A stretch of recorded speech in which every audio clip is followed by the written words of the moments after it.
हैं सहयोगी ऋतुराज के पास कि सपा के प्रदर्शन से जुड़ा एक बड़ा update. Joint CP Piyush Modaria ने कहा कि किसी को गिरफ्तार नहीं किया गया, प्रदर्शन की किसी को अनुमति नहीं दी गई। लेकिन इस खबर में आपने देखा होगा सुबह से लगातार जो हलचल थी, सपा की प्लानिंग की कैसे 18 तारीख तक यूपी में प्रदर्शन किया जाए, हल्ला बोला जाए बीजेपी की नीतियों पर। लेकिन सफाई अभी आ रही है कि किसी को गिरफ्तार नहीं किया गया और सुबह तक खबरें यह भी थी कि नजरबंद भी किया गया कई नेताओं को। कुंदन, बिल्कुल, तो तस्वीरें तो देखिए सुबह से जो आ रही है सागर, वो ये बता रही हैं कि पुलिस का पहरा है, खासतौर पर समाजवादी पार्टी के कार्यालय के बाहर और सपा प्रमुख के आवास के बाहर जबरदस्त वहां पर सुरक्षा व्यवस्था थी और समाजवादी पार्टी के कार्यालय के बाहर भी बड़ी तादाद में पुलिस को तैनात किया गया था। लेकिन इन सब के बीच जो तस्वीरें लगातार सामने आती रही वो बताती रही कि देखिए वहां पर समाजवादी पार्टी के इस कार्यक्रम को विफल करने की तैयारी की गई है। लेकिन अब पुलिस कह रही है कि हमने किसी को नजरबंद नहीं किया है, लेकिन प्रदर्शन की इजाजत नहीं दी गई थी, इसलिए यह कहा जा रहा है कि नजरबंद किया गया है। लेकिन समाजवादी पार्टी की तरफ से जरूर कहा गया है कि विधायकों को उनके घर से नहीं निकलने दिया गया, तगड़े पुलिस के इंतजामात वहां पर किए गए थे। मीनाक्षी, बिल्कुल, पहले ही समाजवादी पार्टी की तरफ से ये कह दिया गया था कि जैसे विधानसभा का ये सत्र शुरू होगा हम धरना प्रदर्शन करेंगे। कई मुद्दे हैं, बेरोजगारी उसमें से एक मुद्दा है, किसानों को जो गन्ना भुगतान का बकाया रह गया उसका एक मुद्दा है और साथ ही ऐसे कई मुद्दे हैं जिसको लेकर के ये कहा गया समाजवादी पार्टी की तरफ से कि 18 सितंबर तक प्रतिदिन 11 बजे से लेकर के 2 बजे तक हम धरना प्रदर्शन करेंगे।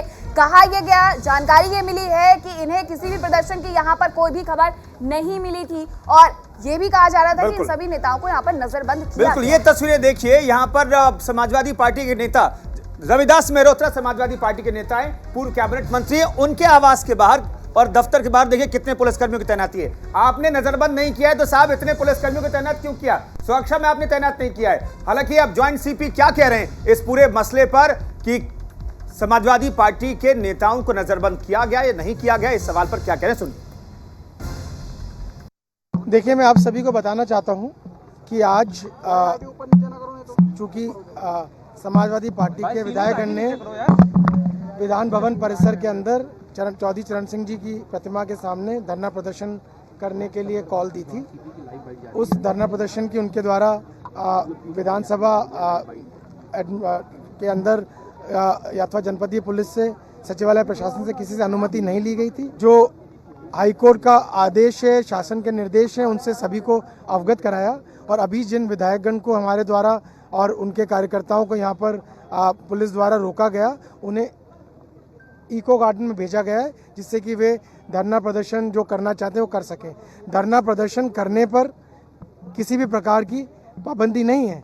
धरना प्रदर्शन कहाँ किया जाता है ये स्थान निर्धारित किया गया है और निर्धारित स्थल पर ही करें, यही बात उन्हें बताई गई है, उन्हें अवगत कराया गया है, वहीं पर उन्हें भेजा गया है। किसी को भी हमारे द्वारा गिरफ्तार नहीं किया गया। और अधिक जानकारी के साथ हमारे सहयोगी नीरज मिश्रा जुड़ गए हैं। नीरज, जिस तरीके से कहा यह जा रहा है कि प्रदर्शन की यहाँ पर कोई अनुमति नहीं ली गई थी, लेकिन प्रदर्शन की इजाजत नहीं मिलने के बाद भी प्रदर्शन करने से रोका भी नहीं जा रहा है, नजरबंद की बात से भी साफ तौर पर इनकार किया जा रहा है, तो इतने पुलिसकर्मी जो रविदास मेहरोत्रा के कार्यालय के बाहर गए हुए हैं, क्या करने के लिए गए हुए हैं? बुलाया गया था?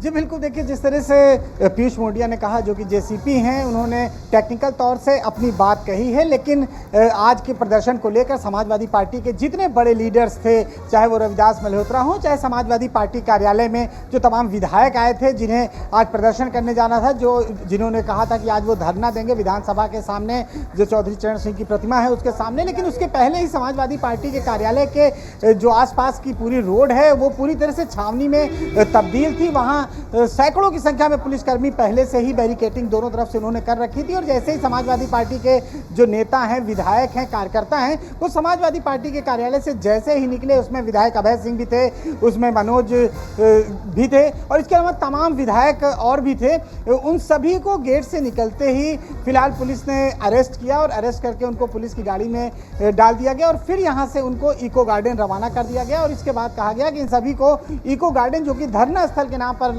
जाना जाता है राजधानी लखनऊ में, वहां भेज दिया गया है। चूंकि पुलिस का कहना था कि धरने की कोई परमिशन नहीं ली गई थी और कोर्ट का भी हवाला दिया गया कि कोर्ट ने किसी भी तरह का धरना प्रदर्शन हजरतगंज में करने को मना किया है और इस वजह से उन्हें भेज दिया गया। लेकिन इन सब के बावजूद तमाम रोडें राजधानी लखनऊ की आज समाजवादी लेकिन पार्टी नीरज के देखिए, प्रदर्शन ऐसे में के सवाल दौरान विपक्ष 2 से इसलिए 3 उठाता घंटे है बीजेपी पर कि बंगाल में अगर आप लोगों को रोका जाए और प्रदर्शन की अगर मनाही है तब भी सड़कों पर आप निकल जाते हैं, और यार सपा अगर निकलने की कोशिश कर दिए तो नजरबंद किया जाता है, गिरफ्तार किया जाता है। कैसे प्रदर्शन को नाकामयाब होने दिया जाए, पूरी जद्दोजहद उसके लिए की जाती है। नीरज,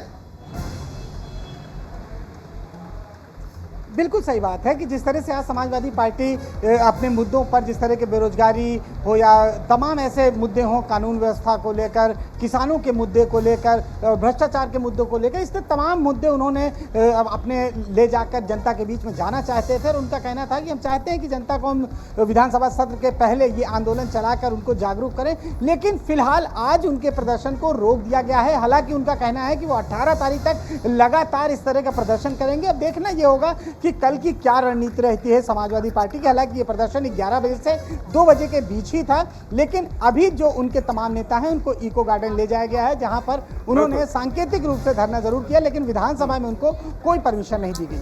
ठीक है, 2 राज्य और हालात कमोवेश वही हैं, लेकिन एक पार्टी 2 अलग अलग राज्यों में क्या कहती है, हमने कल नाबार्ड ने चलो अभियान को लेकर के देखा। बहुत बहुत शुक्रिया नीरज इस खबर पर जानकारी देने के लिए आपका। तो बंगाल में नाबार्ड ने चलो अभियान, जिसकी इजाजत नहीं थी पुलिस की तरफ से, वहां पर जबरदस्त विरोध प्रदर्शन देखने को मिला। यहां पर भी इजाजत नहीं थी, लेकिन आपने विधायकों को, नेताओं को नजरबंद कर दिया, उन्हें गिरफ्तार कर लिया है। यहां पर समाजवादी पार्टी की तरफ से भी वैसे ही आरोप लगाए जा रहे हैं। तो इन सब के बीच बहुत महत्वपूर्ण बात यह है कि आप विपक्ष को उसके एजेंडे के तहत वो जो करना चाहता है क्यों रोक रहे हैं। वो सिर्फ चौधरी चरण जी की प्रतिमा के पास जाकर के बीजेपी ने जो वादे किए थे उससे लेकर के सवाल पूछना चाहती थी समाजवादी पार्टी, और समाजवादी पार्टी के विधायक पूछना चाहते थे कि आपके वो वादे कहां गए, अभी तक पूरे क्यों नहीं किए।